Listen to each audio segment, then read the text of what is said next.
Welcome everyone. We're going to get started momentarily while we get things connected.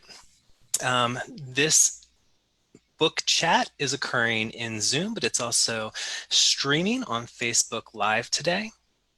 Couple of reminders. We are expecting a large number of participants to join us today. And so for that reason, your lines will remain muted. We ask that you put any questions that you have for Dr. Finigan-Carr in the chat box in the Zoom platform or in the comments area on Facebook Live. We'll be compiling those questions and we will have time near the end of today's session for those to get responded to. With that being said, I'm going to hand it over to Michelle Zabal, Director for the Institute for Innovation and Implementation, to go ahead and get us started today. Thanks, Gary. And good afternoon, everyone. I am Michelle Zabal. I'm an Assistant Dean at the University of Maryland School of Social Work, and I am the Director of the Institute for Innovation and Implementation. And I'm here to welcome you to our first virtual book chat and introduce you to our author and our speaker, Dr. Nadine Finigan-Carr, as well as our special guest and moderator, Dr. Richard Lofton. Thank you all for being here today. I can't tell you how thrilled and excited I am to be able to launch this event. I am excited to highlight the important work of Dr. Finigan-Carr, one of the Institute's faculty members, and her recent book, Linking Health and Education for African American Students' Success. As you can tell from the title, this conversation could not be more timely as we enter into a school year in the midst of a pandemic fraught with extreme challenges that are just exacerbating and laying bare the structural inequalities in all of our educational systems. I hope today's conversation increases our knowledge and practical understanding about the interconnectedness of public health and education and how we can take intentional and actionable steps to support the health, well-being, and success of African American students. We are so fortunate to be joined by Dr. Lofton and Dr. Finigan-Carr today, and I'm happy to get the chance to introduce them to you. Dr. Richard Lofton is an assistant professor of education at the Center for Social Organization of Schools and Johns Hopkins University School of Education. Dr. Lofton is co-principal investigator for the National Evaluation of Student Success Mentor Initiative funded by the Arnold Foundation, which aims to reduce chronic absenteeism, develop caring relationships within schools, and increase successful outcomes for students. Dr. Lofton's research explores the Black habitus of African American students and parents and impact of concentrated poverty on homes, schools, and their communities. His research examines the importance of uncovering systemic inequalities, illuminating agency, and developing meaningful relationships with students and their parents for academic success. He's a proud graduate of Teachers College, Columbia University, and recently completed a 2-year postdoctoral fellowship at the Center for Social Organization of Schools.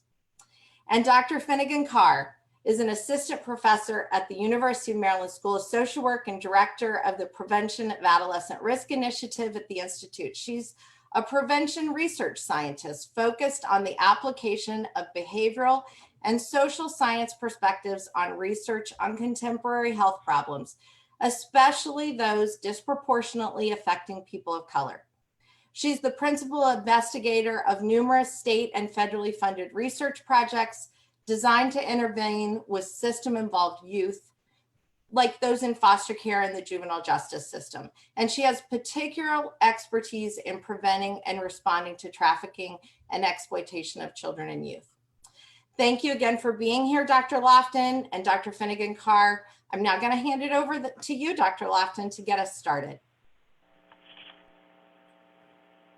All right. Hello, everyone. I'm really excited about this book chat that we're going to have with my colleague and friend who I deeply respect. Sometimes you meet people who are good scholars, but not necessarily good people. And I can truly say that she's a wonderful spirit and a wonderful person.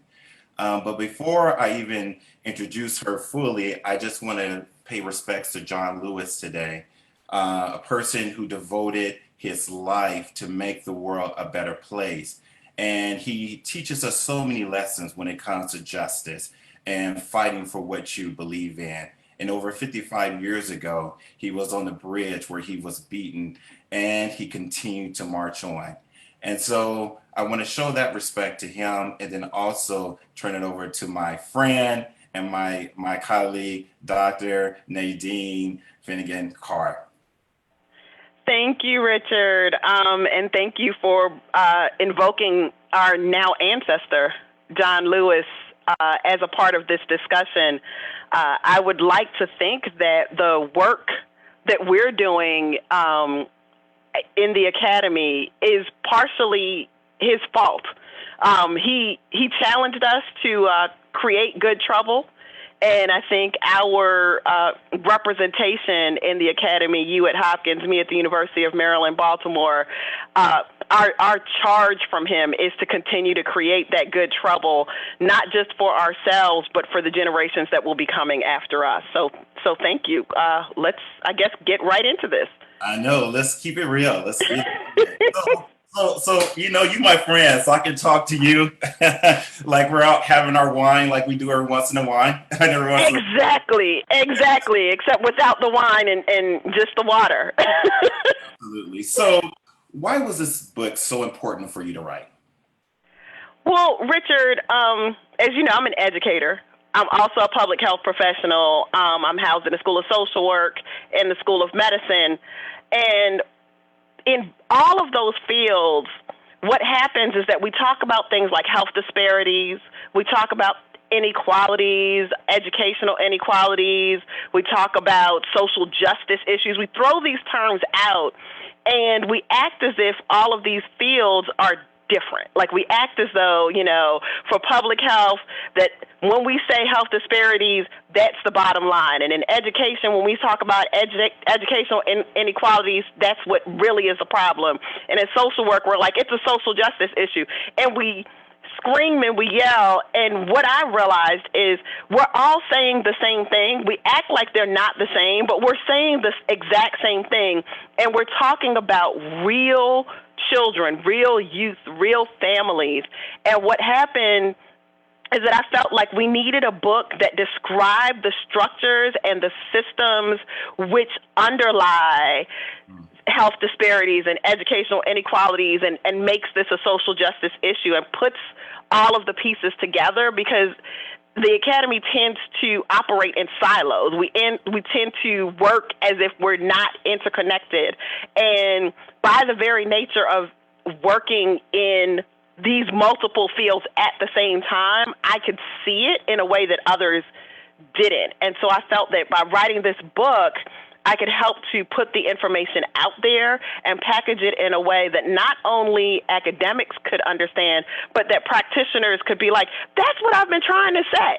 Yes. You know, when you come to our schools and you say we need to do this and you're three different types of people, understanding that it's all one thing is helpful, and it makes it easier for us to work with schools and policymakers to make systemic change.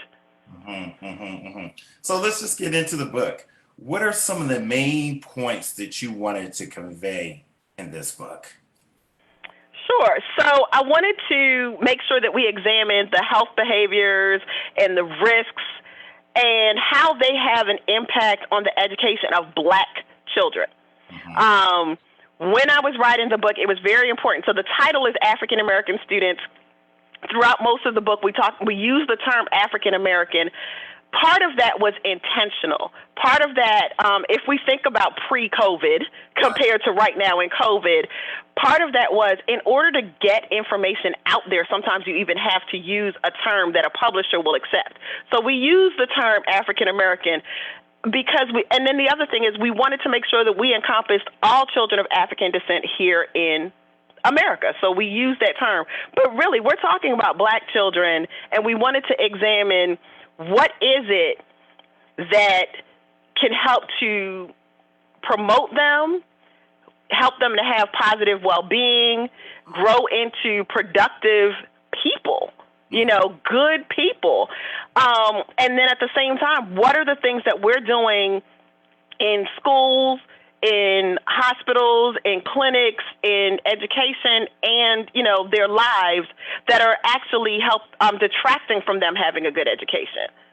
You know, if they have a chronic health condition, how is it that the treatment that they receive feeds into the type of education that they also receive? If they're having issues with their education that causes them to stay out of school, what impacts does that have on their long-term health outcomes? So we wanted to discuss all of these things, but we also wanted to discuss potential solutions. So we didn't just want to say, these are the problems.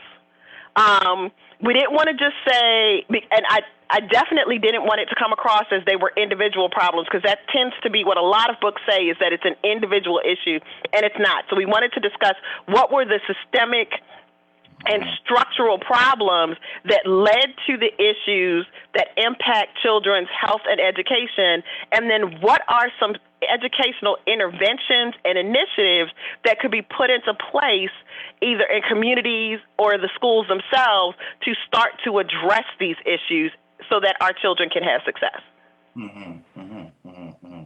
Oh, amazing. So let's talk about mental health in the African community. What just comes to mind? What comes to mind when we just say that? So first of all, whenever I hear the term mental health, I hear taking care of myself. And I don't think that's what people automatically hear. When they think mental health, the first thing that people think about is, oh, something is wrong. Right.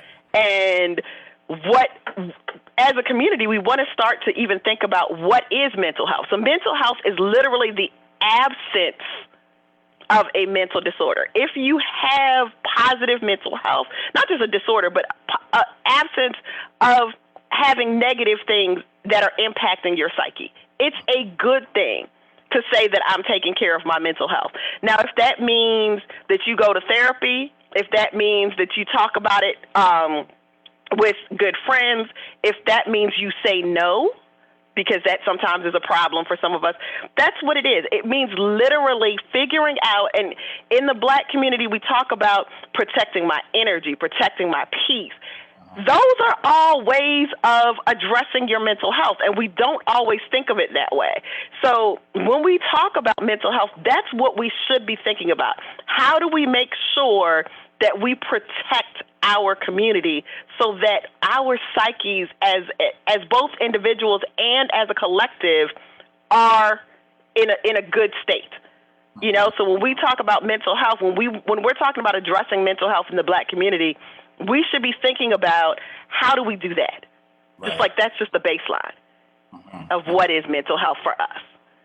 And knowing that it's okay to take care of ourselves, right? I think one of the issues that I see often is that people are so concerned with everyone else, they're not really taking care of themselves. And what I tell policymakers all the time, in order to produce effective policy, you got to start from within. Like that's huge.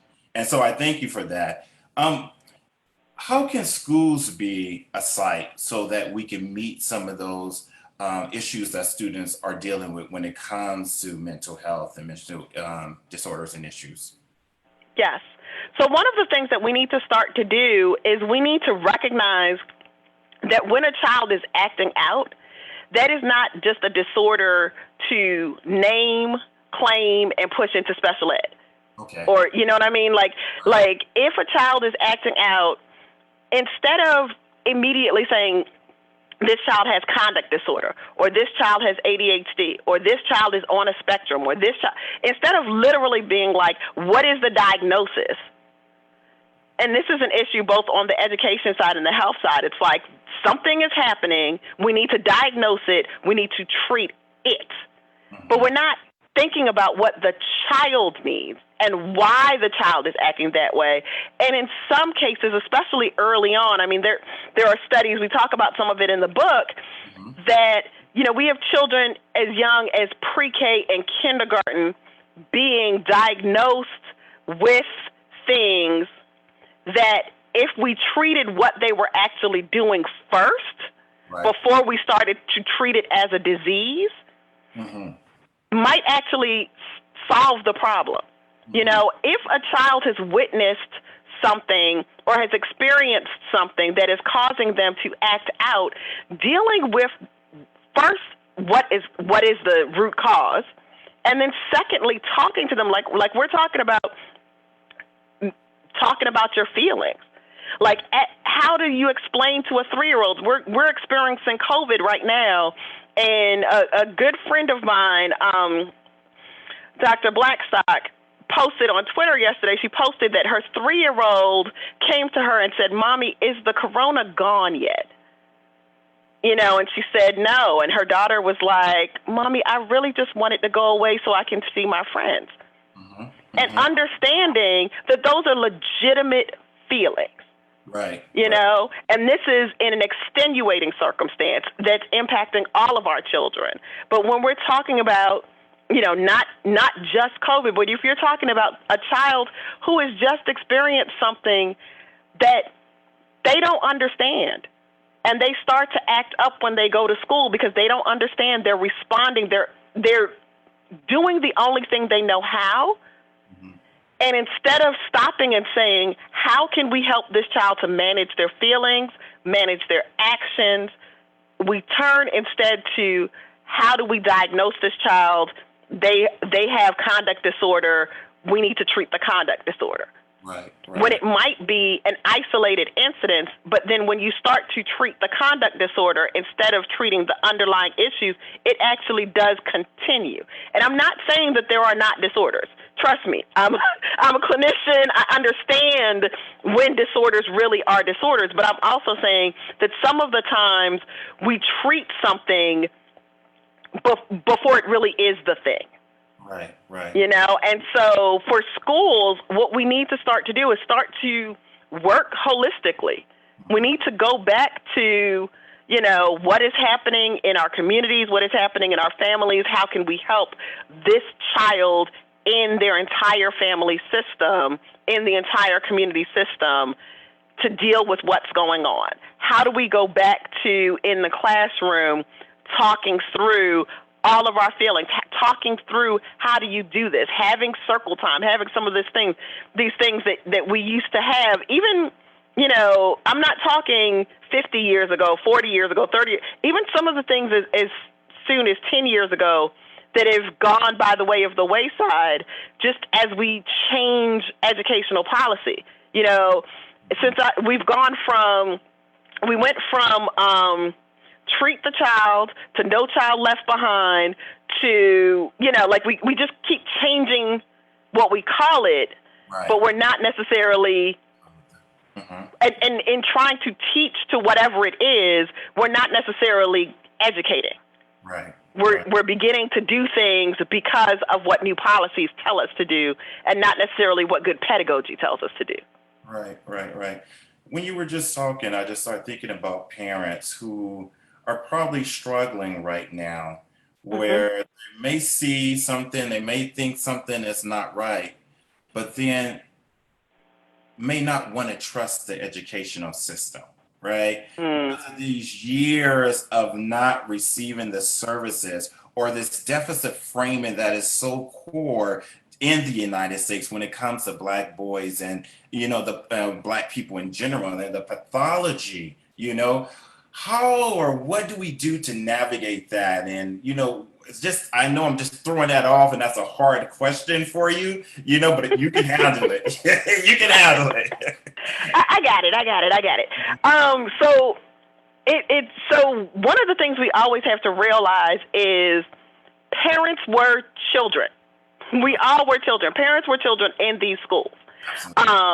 And in some cases, parents were children in the exact same school that their child is in now. When I was a Baltimore City public school teacher, I had children living near the school on Emerson Avenue whose parents grew up in that house, or at least in the neighborhood, who all went to that school.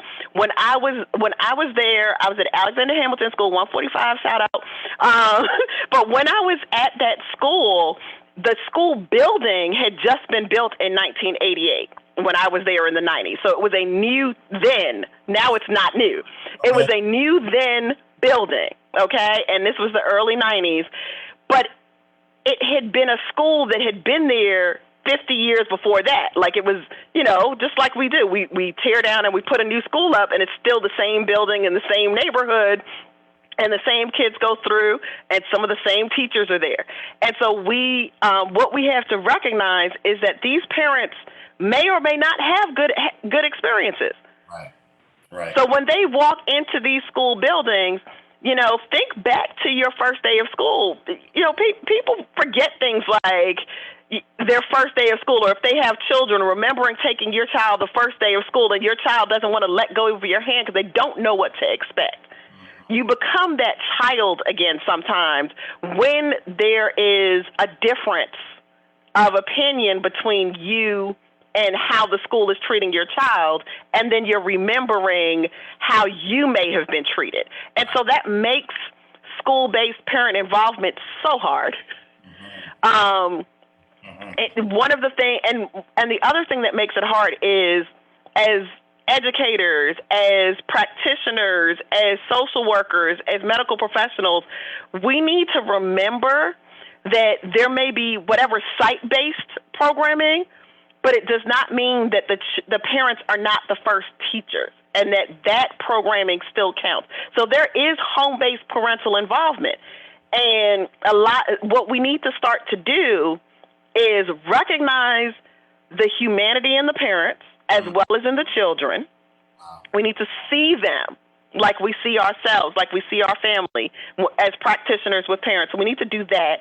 And then we also have to recognize that they are the experts on their child. And it doesn't matter if the child is in your classroom cutting a fool and you call and the parent says, but he doesn't do that at home, doesn't mean he doesn't do that at home. It means he really doesn't do that at home. The parent's not lying to you.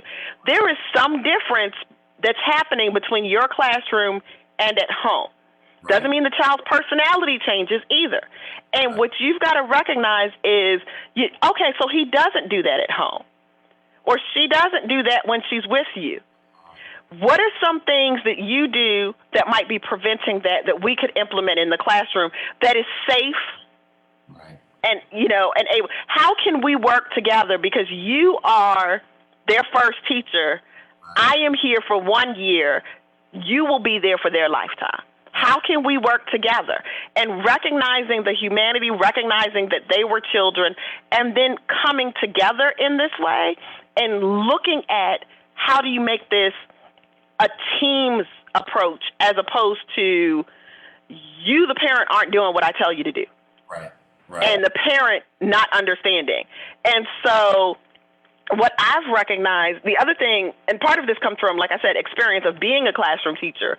One of the things that I remember doing in either my first or second year, we had an area superintendent who said to us, what I want you to do is in the very first week of school, you need to call every parent.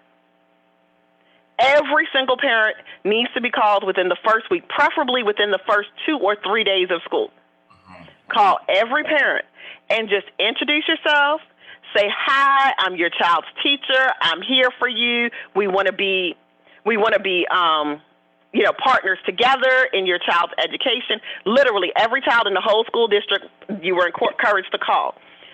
When I did that, what happened is that the families felt like I was sincere when I did have to call later on.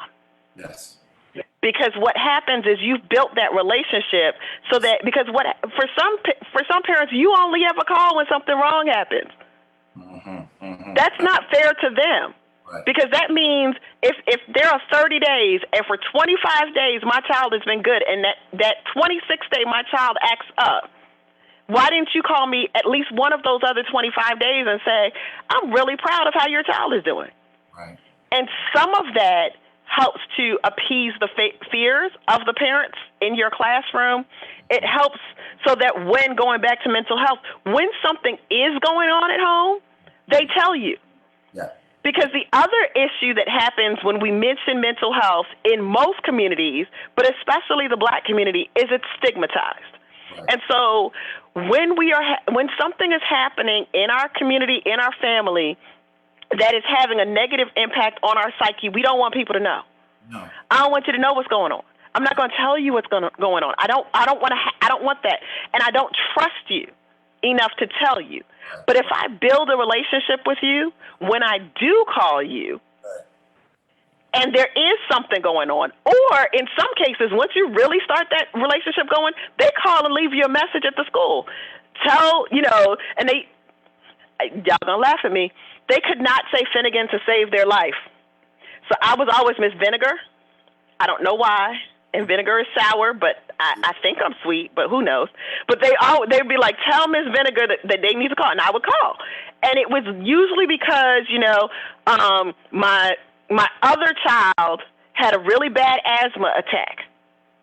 And I didn't have anywhere else for Bobby, who's in your class, to go. So Bobby was in the emergency room with me and my other child until 3 o'clock this morning. But I'm still sending him to school because he's not the one that's sick, but he might be tired. Mm-hmm. Mm-hmm. And that way, when he comes into my classroom and he's drowsy and he's tired, or some people they don't get drowsy, they get ornery when they're tired, whatever the behavior is, Right. I can now see, this is why he is acting this way today. I need to give him the grace that I would want someone else to give to my child. Mm-hmm. Mm-hmm. Beautiful. What I've discovered in schools throughout the United States, just going there, that relationships are the superpower. And I think building meaningful relationships are important, right? Mm-hmm. But I also discovered that we still live into an anti-Black world where sometimes people do not value our children, do not value Black parents, do not value Black teachers, do not value Black communities. And so we're struggling with that. And so I discovered myself, I'm going around talking about we need to build relationship, but people didn't know how to build relationship because they were so caught up into anti-Blackness and they were not aware of that, And so how am I going to have relationship with you when you don't even treat me and respect me the way? So I think some of that work, agreeing with everything you were saying, is really about developing those relationships, but also doing the work so that you will respect and value individuals and people like you will respect and value yourself, or how you want everyone else to value and respect you. And so I think you're right on with that. What are some like social supports or agencies that we can bring together to help students who are dealing with, these multiple issues that you were bringing up? So one of the things that we need to recognize, just like teachers need to recognize that the families are partners on the team. We're no longer, this is no longer 1875. I'll give us 10 years out of slavery, right? This is no longer 1875 with the one room schoolhouse and the teacher who knows everybody in the community because she's the spinster who eats, goes from one house to the other. And so she already knows what's happening in that community.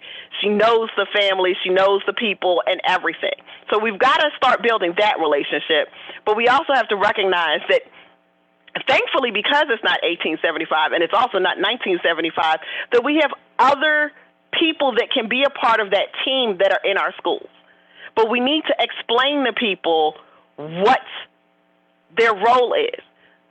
When you say that we have social workers that are here at the school, and I'm sitting at the School of Social Work, so I see this. A lot of people, when they hear social workers, they think of people who are going to come and take their children away. They don't know what a social worker can do. They don't have an understanding of the fact that a social worker can help you to find resources that support you as a family, support the education of your child. They don't understand that. So we need to bring in social workers. We need to bring in the medical professionals.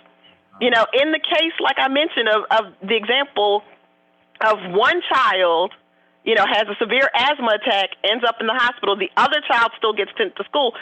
That child that was out of school, who had the asthma attack, who then is out of school for 3, 4, 5 days.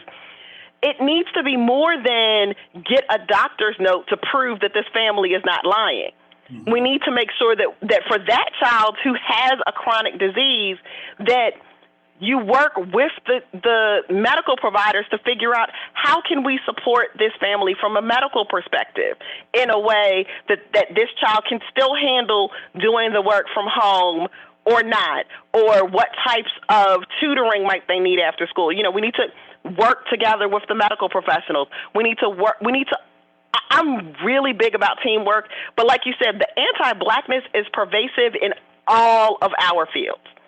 So not only are we talking about relationship building and having the families and communities trust the schools, but we're also talking about the schools learning how to trust social workers, learning how to trust the medical professionals, and vice versa, because we don't talk. Right. We really don't talk to each other. I mean, you and I talk, and we work with all of these different people, but a lot of people do not talk across professions, and we blame the other profession. Yeah. That doctor knew that that kid didn't need to stay out 3 days. They caught their breath. They should have come back the next day.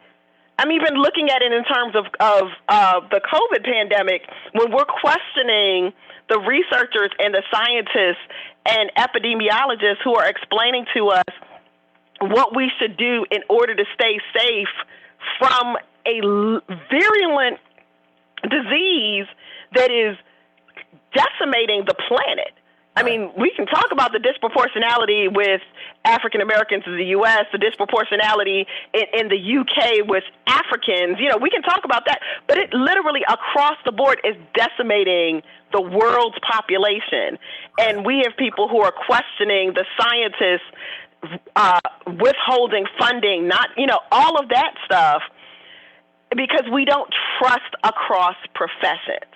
And so we need to even, when we're talking about education and we're talking about building teams to support children and youth, we need to build trust in each other. And this is not, we're not talking summer camp trust falls. We're talking genuinely recognizing the value in each other's work and the synergy that is naturally there. Going back to the book, that's literally, the book touches on health, education, social work, policy, and practice. And it's because I see those intersections in a way and needed to put them out there for people. Great. So you mentioned, the COVID situation that we're dealing with. And I know you and we both agree on this. I say we're dealing with 2 global pandemics, right? We're dealing with COVID, right? But not only COVID, we're dealing with anti-Blackness, right? We have our students at home right now, and they're seeing a man by the name, or they saw a man by the name of George Floyd, die. Right, they're seeing Breonna Taylor, a person like we have still not placed someone in jail like we should have, right? So they're seeing all of these injustices, as well as they're dealing with this whole global pandemic when it comes to COVID. What are some things you're thinking that we should do as educators and researchers right now? So the hard part in answering this question is the fact that this is a unique time. Like, usually we have an example that we can say, okay, we need to learn from our mistakes. But right now we're making the mistakes. So we're figuring it out while it's happening. And the other thing that typically happens as educators, as researchers, as practitioners, is that in most cases, whoever we're working with is experiencing it. We may have experienced it. We may have been children in schools, or we may be parents, and but we're experiencing it in a different way. In this case, we are all experiencing it together. So at the same time that you and I are trying to manage our own feelings about global anti-Blackness, about the systemic murder of us, you know, and the global pandemic and Zoom fatigue and all of these things that are coming out of that. We are trying to manage it ourselves at the same time that the people that we work with are trying to manage it, and that makes this even harder to manage. So first of all, what we need to understand is that we're all going through this. So we need to step back and manage ourselves, because what we also don't want to happen is, you know, hurt people hurt people. You don't want to be acting from a place of hurt when you're supposed to be helping someone else. So the first thing we really do need to do is step back and woosah ourselves, you know, and then what we need to do is recognize that what we're going through, they're going through, and work together to figure out how can I extend grace in this situation. If this family does not feel safe sending their children to my school, no matter what I put into place, I cannot penalize them for not coming to school, for being truant in a way that I might have pre-COVID. You know, we have the example, we talk about the intersection of global anti-Blackness and COVID. There's an example of a young lady, I believe it's in Louisiana, who is currently in a juvenile detention facility, who was placed in a juvenile detention facility in late March, not because she actually committed a crime, but because due to issues that were happening in her family related to COVID, she wasn't keeping up with her education in the Zoom calls. And she ended up being arrested and placed in a juvenile detention facility to force her to do her homework, to force her to do this work. Instead of the school recognizing that this family is having difficulties due to the global pandemic. And she was not the only person who was having trouble, but she was the only Black one. And so when we're thinking about, as educators, as practitioners, as researchers, what is happening, we need to recognize that global anti-Blackness, racism, it's here. And it's exhibiting itself not just in the disproportionate effects of the disease, but in even how we're responding to people that are impacted by that disproportionality. Wow, very powerful. So why do you think, in the book it mentions it several times, but why do you think African American students are more exposed to traumatic events?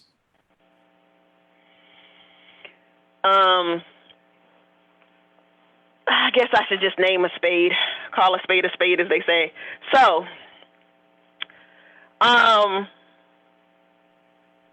African Americans are systematically disenfranchised at all levels in this country. Whether you are, you live in West Baltimore or East Baltimore, whether you live in the Fifth Ward in New Orleans or in Oakland, California, or in San Francisco. We are disenfranchised at all levels, regardless of poverty status, regardless of our parents' education levels. This disenfranchisement exists. It then leads, of course, to a disproportionate educational system in and of itself. So we have terms like educational gaps and achievement gaps and things like that because of the fact that we're being tested the same, but our education might be different. So we have that. And so we have that happening. And then you have adverse childhood experiences. which lead to trauma. All children have some form of adverse childhood experience. It doesn't matter if you are African American, Caribbean, Caucasian, Asian, Native American, you might lose a parent. Or you might, randomly witness a traumatic event in your community. I watch 2020 Dateline and some of those shows, and I'm always like, wow, things happen in people's communities. These adverse childhood events, they happen to all children. So when people are like, well, that could happen to anybody. Yeah, it could. But the issue then becomes when you live in a community that is systematically disenfranchised, those things that you might witness happen a little bit more often. Okay. So the community, the disproportionate allocation of resources in the community might lead to, more community violence. So the ecological nature of concentrated poverty might lead to more theft or different things because I'm trying to get what I need to survive. It changes the mindset of the community, and then it has an impact on what the children see because of the disenfranchisement. And you also, I said it happens at all levels, because what happens is African Americans have not been on equal footing in this country, as you know. And so even for those of us who may not be as poor monetarily as someone else, who may have moved one level up the ladder, and we want to reach back and help, but we are still dealing with the systematic disenfranchisement that we experienced when we moved up the ladder, and we're dealing with issues in our work environments of being the only African American, the only African American woman, the only African American male in the building or in senior leadership or in whatever it is. And we need to manage that ourselves. And then going back to mental health, if we haven't, addressed our own psyches and figured out how to deal with that, we still are, subject to maybe child abuse and other issues. And it might not be that I feel, I've heard someone who I'm like, do you realize that you are maltreating your child? And they said, I never put a hand on, my mother used to do this to me. I don't put a hand on my child. Da, da, da. I said, but do you recognize that the way that you're speaking to your child might still be a form of abuse or maltreatment? And I'm not saying that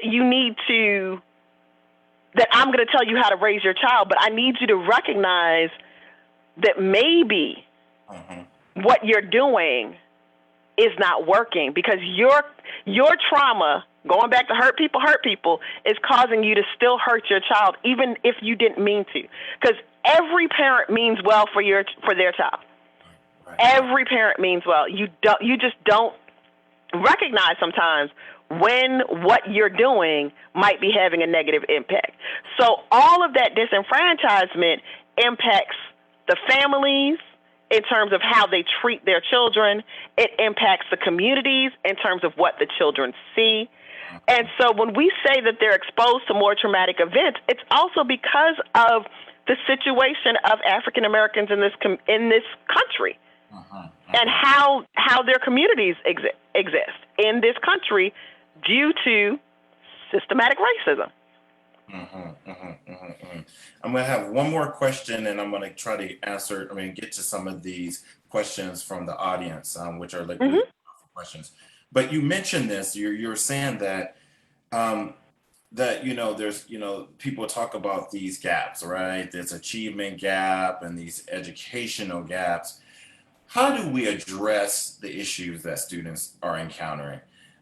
Is it really like Gloria Ladson-Billings talks about this educational debt? I love Gloria Ladson-Billings, but go ahead. So it's America owes us a debt. This country has been built on the backs of African Americans from 1619 when we arrived in this country, and displaced the indigenous people of this country. Right. They owe us a debt. Our communities, as I said, have been systematically disenfranchised. And until we recognize and start to dismantle the structures, the systems which cause that disenfranchisement, that debt will continue to build. When we talk about the educational gaps or the achievement gaps, like I mentioned, if we are receiving a disproportionate education, or just a different education, might not even be disproportionate. If we're receiving a different education, but we're tested on the same thing, it still may be hard for me to succeed because I didn't learn what was on that test. Right. You know, I remember simple, the word is oleo, O-L-I-O. Oleo means margarine. That's all it means. But I remember taking a test as a little kid, and it was what is what was it? Like cat is to dog, like butter is to blank. You know, like you were supposed to figure out that butter and margarine, butter and oleo were of a similar quality. But I had never heard the word oleo before. And I'm looking for margarine, I'm looking for oil, I'm looking for all other kinds of words. I wasn't looking for oleo because I'd never heard the word before. It didn't mean that I didn't understand the relationships. It meant that test was designed for someone who learned a word that was not common in not just my family's vocabulary, not just my community's vocabulary, but it was never even mentioned in that classroom. Right. You know, the education was different, but yet the test was created by someone who was from schools where oleo was a regular term. Right. And I bet there are people in the audience right now who are like, I have never heard of the word oleo, white or black, because it's one of those words that you barely hear anymore. But I remember that clearly, going, what is oleo and where is the word butter? Yeah, I think that's great. I think, Gloria likes in Bill, and when you talk about the educational debt, but I think we'd even need to move it beyond just the educational debt.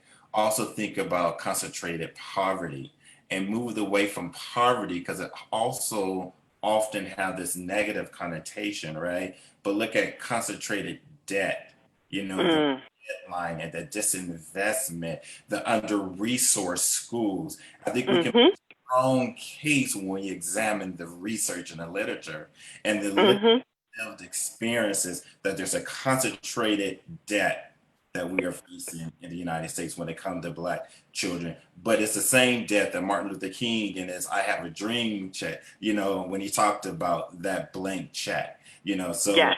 Keep going with that. Okay, so we do have... Listen, I'm ready to cash that check. It's time for us to cash it. Okay, so a few questions. So the first one is, when we eventually come out of COVID/racial injustices, that's interesting. What services or policies or practices should professionals in education, social services be implemented to meet those needs of children? Whew. That's a tough one. Part of it because, as I mentioned, we haven't figured out for ourselves, what are we doing? Like, we're living it at the same time. But I think part of what we're going to need to do when we eventually come out of, it'd be a wonderful thing if we could come out of COVID and racism at the same time. Like, we get a vaccine for both, a 2-for-1 or something. But I think one of the things that we need to do when we come out of it is recognize that what was before and what is now have to be different. Mm-hmm. At the very beginning of this, in March, when everyone started sheltering at home, and then in May, when all of a sudden people recognized that global anti-Blackness was still going to kill us, even though we were dealing with the pandemic. Right. At those early parts, what we kept hearing people say was, I can't wait to go back to normal. Right. And at this point, 140-something days into this, we have recognized that normal wasn't working. Right. It wasn't working for anyone. Absolutely. And I say anyone, I mean, not just African Americans. It wasn't working for white people either. Because if you are not experiencing the complete and utter fullness of the people in this country, then you're missing out too. Right. And so what was before, we don't want to go back to. So when we come out of this, we need to come out of it with a recognition that so much needs to change. Right. We need to, when we go back to classrooms, I've seen like jokes and memes of people putting up like plastic shower curtains to separate desks in classroom and being like, is this what you want me to do? And things like that. And I'm like, no, because that would literally mean going back to the same, but with a shower curtain. Mm-hmm. We don't want to go back to the same with a quick fix. Mm-hmm. We want to dismantle and come back to what is the new. Right. When we go back to our classrooms, and now we all have seen the humanity of each other. We need to go back to those classrooms and say, how do we now work together as a team? How do we now, make our classrooms places of hope instead of places of dread and despair? Mm-hmm. For all of us. Mm-hmm. For all of us. How do we go back to nurturing the children, the families, the communities, so that as a collective, when we come out of this, we all come out better. Right. So I hope that answers your question. Oh, no. Amen to that. Another question. Can you discuss how parents and communities can better work with their school districts to increase the funding for social workers in their schools from K through 12? Good question. Yeah, that's a very good question. So community schools are wonderful. And I think what we need to do, I'm going to go back to the book for a quick second. Mm-hmm. Just like completely go back to the book. So chapter 6 of the book was written by Dr. Wendy Shaya and Dr. Shonda Crowder. And Wendy is currently the director of the social work community outreach team here at the University of Maryland. And their chapter talks about schools as re-traumatizing environments. Mm-hmm, mm-hmm. And, talking about how, when children come to school already suffering from the effects of complex trauma, the school sometimes adds to that trauma. Absolutely. But in that chapter, they talk about community schools and other ways of structuring a school so that the social workers and other professionals can work together. And that chapter is probably my favorite chapter because it provides some case examples, and it provides a literal framework that someone can use to work in concert with each other, and then be able to, go to the school district, the school board, to community foundations to get support to fund that type of work in their school. Mm-hmm. So Like that's one of those, it really is in the book questions. That framework is there. And that's what, chapter 6 or something, part 2. Chapter 6. Yeah. Yes, in the part 2. Yes. All right. I think we have time for another question. Okay. Okay, another question is, now that we are in the height of COVID and the delivery of education has changed dramatically, how can Mm-hmm. school system continue to support children's mental health? How do we address these challenges with many services, including education, and are now online? Mm-hmm. So that's a really good question. Many of us are on both sides are struggling without how to do that. I remember in April speaking to a friend of mine who's a teacher in one of the in a school district in Georgia, and they were told that they had to stop doing live Zooms and they could only do pre-recorded lessons and sending home lessons, because the school district was afraid that the teacher might see something, and teachers are mandated reporters. So they were afraid that the teacher might see something that they would have to report, but they wouldn't know.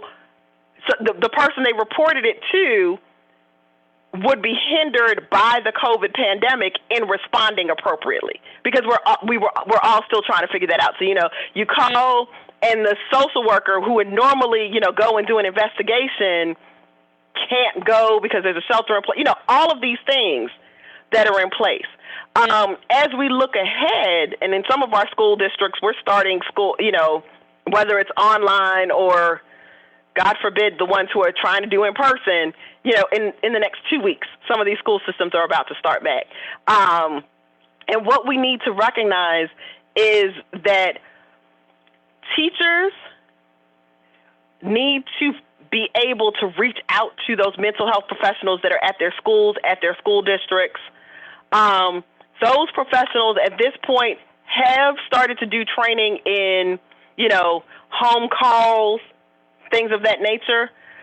But it's going to be very hard. It's hard for many of us because we're talking children. Children don't necessarily respond to a screen in the way that they would respond to a person.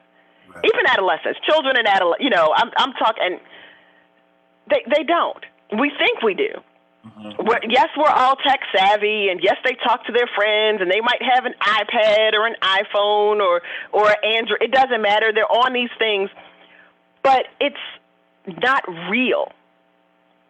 And if you want the real, we still need the interaction. So I know we're building platforms for social work services to happen online. We're doing telemedicine. We're doing all of these things.